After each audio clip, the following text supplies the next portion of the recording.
Episode की शुरुआत दादा और अनस की एक इमोशनल बातचीत से होती है। दादा अफसोस के साथ कहते हैं कि वो ना एक अच्छे बाप बन सके और ना ही एक अच्छे दादा।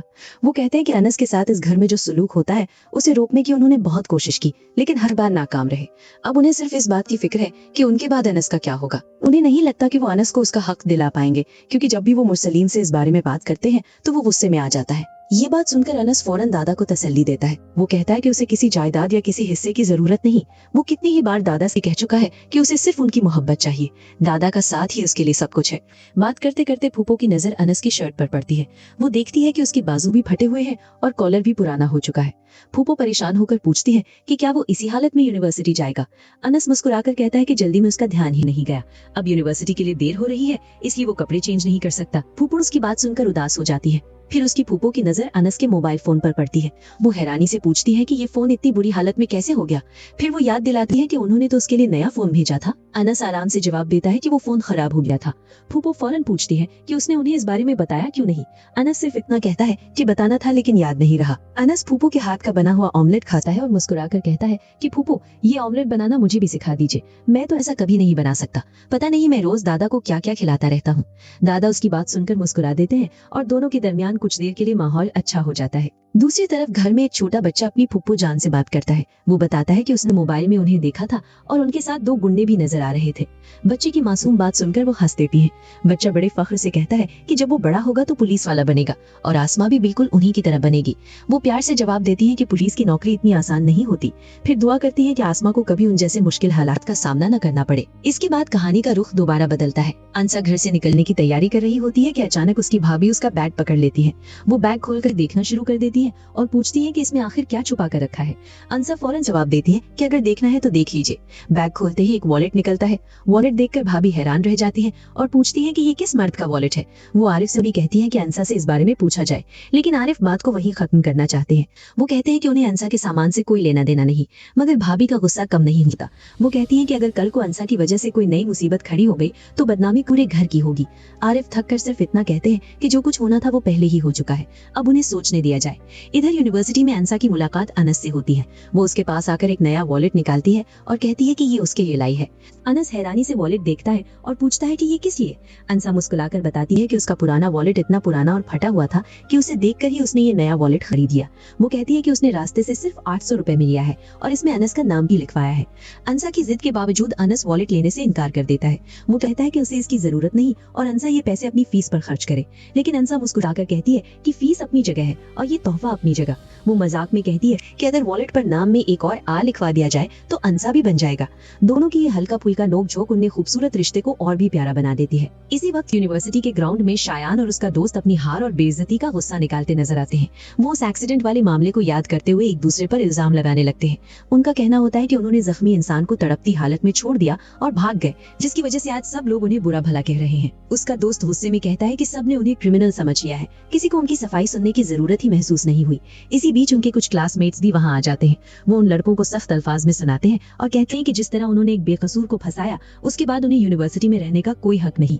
ये बात सुनकर उनका गुस्सा और भी बढ़ जाता है। फिर शायान कहता है कि असल वजह अनस नहीं बल्कि वो लड़की है जिसने उसके हक में आवाज उठाई। अगर बदला लेना है तो उसी से लेना होगा। उसका दोस्त पहले तो मजाक में कहता है कि उस लड़की को उठा लेते हैं, लेकिन फौरन समझ जाता है कि ऐसा करना नामुमकिन है। फिर वो कहता है कि जल्दबाजी नहीं करेंगे, पहले अच्छी तरह सोचेंगे और फिर ऐसा बदला लेंगे कि वो लड़की किसी को मुंह दिखाने के काबिल न रहे।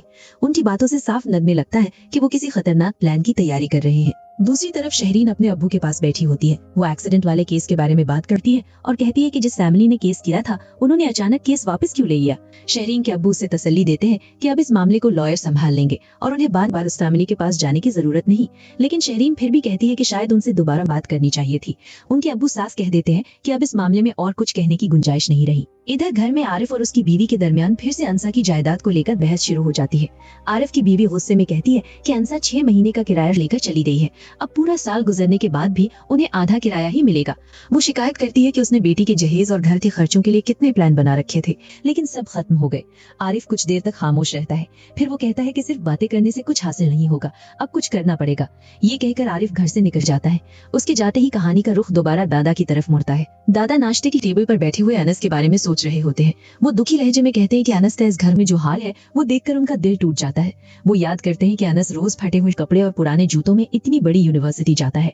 दादा कहते हैं कि घर की मालिकान शाजिया पूरे घर को कितनी सफाई और सलीके से रखती है, लेकिन उन्हें समझ नहीं आता कि जिस औरत को घर की हर चीज की इतनी फिक्र है, उसके दिल में अनस के लिए इतनी सख्ती क्यों है। दादा फिर अपनी पुरानी बात याद करते हुए बताते हैं कि इसी वजह से उन्होंने कभी शहरीन और अनस के रिश्ते की बात की थी। ये बात सुनकर सामने बैठी फुप्पो हैरान रह जाती है। वो पूछती है कि उन्होंने इतनी बड़ी बात उनसे छुपाई क्यों। दादा अफसोस के साथ बताते हैं कि उस वक्त मुरसलीन, उसकी बीवी और शहरीन तीनों ही उनसे नाराज हो गए थे। शहरीन ने तो ये तक कह दिया था कि दादा ने ऐसा सोचा भी कैसे, लेकिन फूफो फौरन दादा की बात से इख्तिलाफ करती है। वो कहती है कि अनस बहुत अच्छा लड़का है, लेकिन शहरीन उसके लिए बिल्कुल मुनासिब नहीं। उनके नजदीक अनस को ऐसी लड़की मिलनी चाहिए जो उससे मोहब्बत करे, उसकी इज्जत करे, उसके दुख सुख की साथी बने और उसकी जिंदगी को सुकून दे। वो साफ कह देती है कि शहरीन के मिजाज में तकब्बुर है और वो कभी भी अनस को खुश नहीं रख सकेगी। दादा गहरी सोच में डूब जाते हैं और इसी वक्त शहरीन वहाँ आ जाती है। उसने सिर्फ आखिरी बात सुनी होती है। शहरीन गुस्से में दादा के कमरे में आ जाती है और शिकायत करते हुए कहती है कि फूफो उनके पीछे दादा से उसकी बुराई कर रही है। उसका कहना होता है कि फूफो ने उसे मगरूर, बदतमीज और अनस के लायक न होने वाली लड़की कहा है। दादा शहरीन को आराम से समझाने की कोशिश करते हैं और कहते हैं कि पहले पूरी बात सुन लो, लेकिन शहरीन किसी की बात सुनने को तैयार नहीं होती। अमरीन साफ कहती है कि उन्होंने शहरीन की बुराई नहीं की, बल्कि सिर्फ दादा को समझा रही थी कि शहरीन और अनस का रिश्ता दोनों के लिए ठीक नहीं होगा। शहरीन फौरन पूछती है कि क्या उसे मगरूर और घमंडी कहना भी उसकी भलाई के लिए था। अमरीन सुकून से जवाब देती है कि हर इंसान को अपनी आदतों का एहसास होना चाहिए। वो कहती है कि शहरीन को अपनी खूबसूरती, अपनी शख्सियत और अपनी जिंदगी पर जरूरत से ज्यादा फख्र है और उसके मिजाज में एटीट्यूड साफ नजर आता है। शहरीन को ये बात बिल्कुल पसंद नहीं आती और वो समझती है कि फूफो अपनी बात छुपाने की कोशिश कर रही है, लेकिन अमरीन अपनी बात वाज़ेह कर देती है। वो कहती है कि मियां बीवी का रिश्ता कभी भी आका और गुलाम का नहीं होता, ये बराबरी का रिश्ता होता है जहाँ दोनों एक दूसरे की इज्जत करते हैं।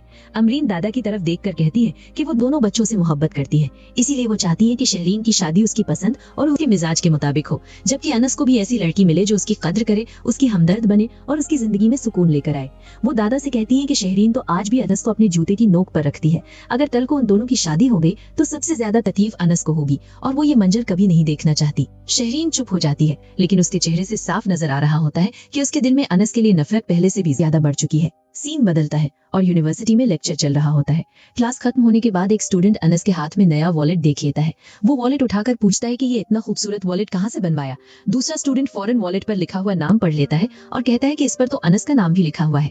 सब उस वॉलेट की तारीफ करते हैं और मजाक मजाक में कहते हैं कि वो भी ऐसा ही वॉलेट बनवाएंगे। अनस सिर्फ हल्का सा मुस्कुरा देता है और कोई तफसीर बताए बगैर बात खत्म कर देता है। दूसरी तरफ अंसा अपनी दोस्त के साथ बैठी होती है। उसकी दोस्त उसे समझाती है कि जायदाद के मामले में उसे सिर्फ घर वालों पर भरोसा नहीं करना चाहिए। अगर उसके साथ नाइंसाफी हो रही है तो उसे कानूनी मदद लेनी चाहिए। अंसा फौरन मना कर देती है और कहती है कि बात चाहे कितनी भी बुरी हो, वो अपने भाई के खिलाफ पुलिस या कोर्ट का रास्ता इख्तियार नहीं कर सकती। उसकी दोस्त उसे समझाती है कि अक्सर लोग जायदाद के लिए अपने ही रिश्तों को भूल जाते हैं। बहुत सी बहनें सिर्फ इसी वजह से अपना हक छोड़ देती हैं। अंसा गहरी सांस लेती है और कहती है कि उसके पास अपना कुछ भी नहीं है। ये जायदाद उसके वालिद का दिया हुआ तोहफा है और वो किसी को भी अपना ये हक छीनने नहीं देगी। फिर वो एक और बात कहती है जो उसकी सोच को बिल्कुल अलग साबित करती है। अंसा कहती है कि अगर कभी उसके साथ कुछ भी हो गया तो वो अपनी पूरी जायदाद किसी खैराती इदारे के नाम कर देगी ताकि कोई उसकी मौत का फायदा न पाओ। उसकी दोस्त ये बात सुनकर हैरान रह जाती है। माहौल को हल्का करने के लिए अंसा फौरन शॉपिंग का प्लान बना लेती है। दोनों हंसते मुस्कुराते घर की टेंशन कुछ देर के लिए भूलकर बाजार निकल पड़ती हैं। रास्ते भर दोनों की मजेदार बातें और मजाक चलता रहता है। कभी रिक्शा वाले से हंस हंस कर बात करती है, कभी मोहब्बत और जिंदगी के बारे में अपनी अपनी सोच बयान करती है। अंसा कहती है कि ऐसी मोहब्बत चांद और सितारे लाने का नाम नहीं होती। मोहब्बत तो भरोसे, कुर्बानी और एक दूसरे का साथ निभाने का नाम होती है। उसकी ये बात उसके किरदार को और भी खूबसूरत बना देती है। दूसरी तरफ मुरसलीन घर वापस आता है तो देखता है कि उसके घर का माहौल पहले से ही परेशान है। मुरसलीन फैक्ट्री से जल्दी लौट आया होता है। वो बताता है कि पूरी फैक्ट्री में हर शख्स सिर्फ शायान के एक्सीडेंट और पुलिस स्टेशन वाली वीडियो की बातें कर रहा था। हर कोई उससे एक ही सवाल पूछ रहा था कि असल में हुआ क्या है। शाजिया मुरसलीन को तसल्ली देने की कोशिश करती है और कहती है कि लोगों का काम ही बातें बनाना होता है, लेकिन मुरसलीन बताता है कि दुबई वाले उस्मान साहब जो शायान को बाहर सेटल करवाना चाहते थे, उनका भी फोन आया था। उन्होंने भी वही वायरल वीडियो देख ली है और अब उनका भरोसा उठ गया है। मुरसलीन अफसोस के साथ कहता है कि शायान की एक गलती ने उसका मुस्तकबिल भी खतरे में डाल दिया है। शाजिया भी परेशानी से बताती है कि उसकी रिश्तेदार भी फोन करके सिर्फ इसी वीडियो का जिक्र कर रही थी। जो रिश्ता वो शायान के लिए देख रही थी, उस पर भी इस वाकये का बुरा असर पड़ सकता है। इसी बीच सोनिया अचानक शहरीन से मिलने उसके घर आ जाती है। दोनों कमरे में जाकर बात करती है।